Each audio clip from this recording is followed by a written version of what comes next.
Well, good morning, Interbet fans, and welcome to the preview for Scottsville. We're on the main track and then probably the inside track, although they never tell you, and it's quite difficult. Feature race day, maybe they're on the outside track, but 23 pentometer, which should be perfect, 6 meter false rail.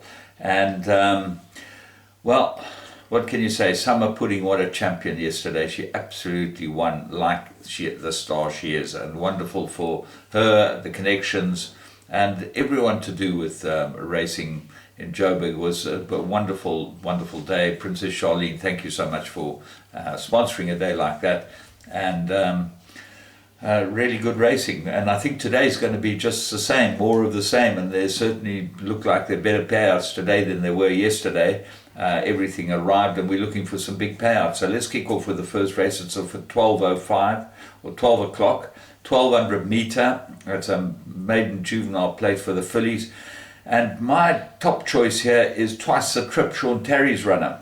Comes down from Joburg. It's got very good form. It's got excuses both times, okay? Both of the last starts, and I would think that she might improve here, but there's been money for horses like number one, Give Me a Lullaby, come into the betting and ran on his first race very well, and probably be suited by the 1200 meters. Interesting, Serena Moodley rides it. Billy Jacobson normally rides for the stable, and he's not riding it, so I find that very interesting. Right, what else is there? Poppy of Bayou, two very good runs, and probably the best form in the race. And Bella Sikomi also got very good form for Paul Lafferty, number 12 on the card. But the money is all for number 5, Tracy's Princess. David Ferraris owned, Luke rides it, Garth Puller, Rafif out of a More Than Ready mare. Well, that Nick has worked very, very well, and she's probably extremely fast. So have a close look at her. Ahead of the speed rating is Dance My Lord, and she doesn't go out of the play either. She's definitely in the play here. Race 2, maiden juvenile plate, 1400 meters. Well, the horse that all the money's for is Jarling. Darjeeling is, I think you pronounce it Jarling. And a very good first run. Anton Marcus jumps aboard it. My each way play is going to be number 3, Crested Eagle. He's been gelded, which I think he probably needed, but he needs the turf rather than the sand track, and he went to the poly at least, and didn't run particularly well. So they've gelded him since then. Well drawn. I think the 1400 is right up his alley, and if he doesn't need the run, he will be right there. AJ's captain ran well first time out. Expect him to improve with Prince Vian over the 1400, but drawn 14 not in his favor. Race 3, maiden plate. They got 1200 meters. And this is a very interesting race. I think Casemiro is the right horse. Gets the blinkers though. That's of concern. Well, last time seemed to be tardy in the beginning and really ran on well. And there's nothing between him and Trumpet Voluntary, but I think that he'll probably improve with the blinkers more than Trumpet Voluntary will. So what are the dangers? Well, the dangers look like Raise the Standard, run 2 very fair races and get Sean Veal. Now, that's not normally a stable booking. What's interesting is Luke Ferraris rides Zuberi for Tini Prinsloo. And they had a winner during the week, which was fantastic. Tini Prinsloo is a good guy and certainly deserves a few more horses than he gets. Give Me a Rainbow, I think's better on the poly. So Casemiro should be able to win the third race. Race 4, Pinnacle, 1200 meters. Very interesting. Peter Muscat holds the key here. He's got Sunset Eyes, which has got good form, but needed his last run and probably will improve. But Ultra Magnus looks very useful and certainly course and distance suited, and got to have a big chance. But at the weights, I think Cartel Captain's going to run very well. He gets 2 kilos from Ultra Magnus. On the merit rating, he should get more than that. But this horse has come tumbling down. Remember, he's a Group 1 winner, Cartel Captain, and he loves Scottsville. So he goes into everything that we do at Scottsville today, and certainly the first leg of the Pick 6. The interesting horse here is Montbella, come down from Joburg. Now, this is the evergreen 9-year-old, but I'm not sure that 1200 is not too far for him. He seems to be better over 1000. So he could go well. Solid Golds is a speed rating top rated horse. and Hard to Play and Mount Laurel, the two Wendy Whitehead runners, both got outside chances and not cut and dried, but I would think between Muscat's runners and Cartel Captain. Race 5, Highland Knight Cup, 2,400 meters.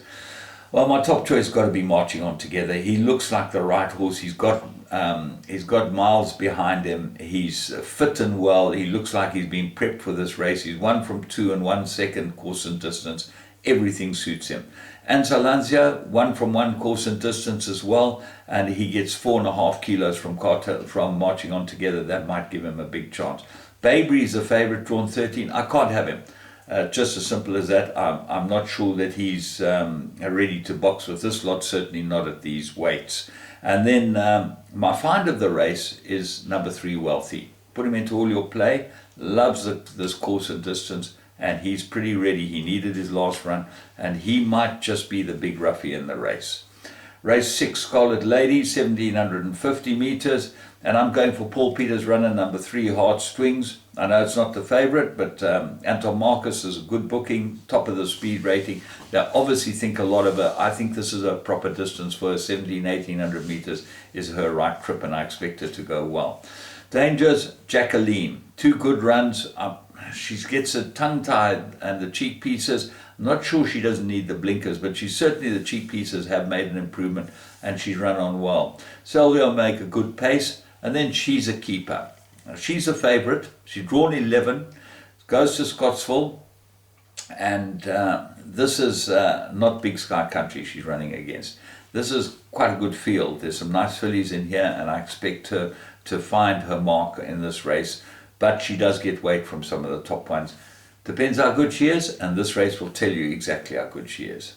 Race 7, Sledgehammer, 1,750, and Cornish Pomodora's got very good form, the Joburg runner, and he looks like he's got some sort of chance at the weights here. Lyle Hewson for Sean Terry, he's race fit as well, should go really well. But the 8 to 10 favourite is Rascallion, the Cape Raider.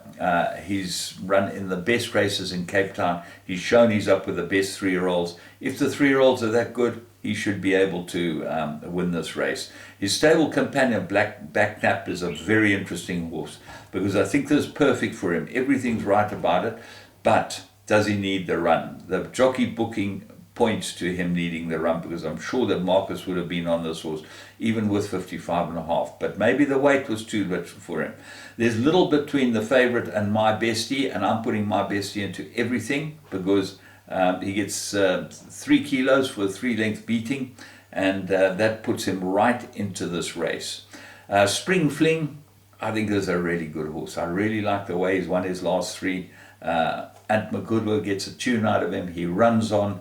If there's a big pace, which there will be, because I think Crown Towers will go to the front, got to be fancied. Crown Towers is the favourite.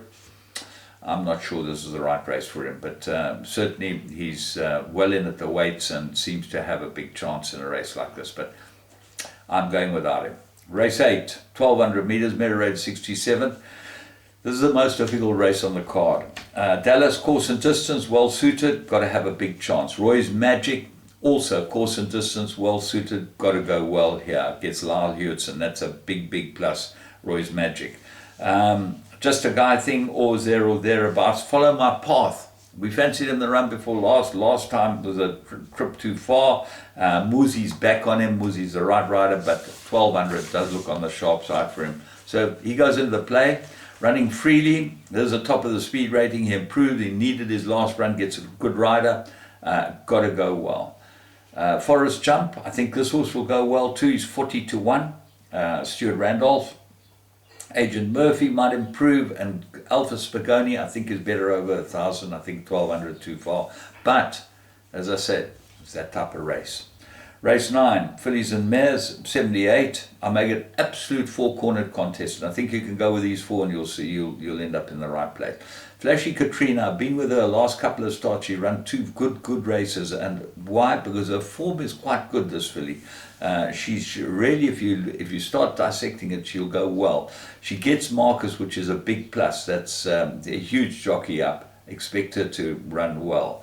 But Wiz of Odds is my top choice. She's looks like she's ready. She's well suited to the course and distance. She's down in the merit ratings. I think that she's going to go extremely well here.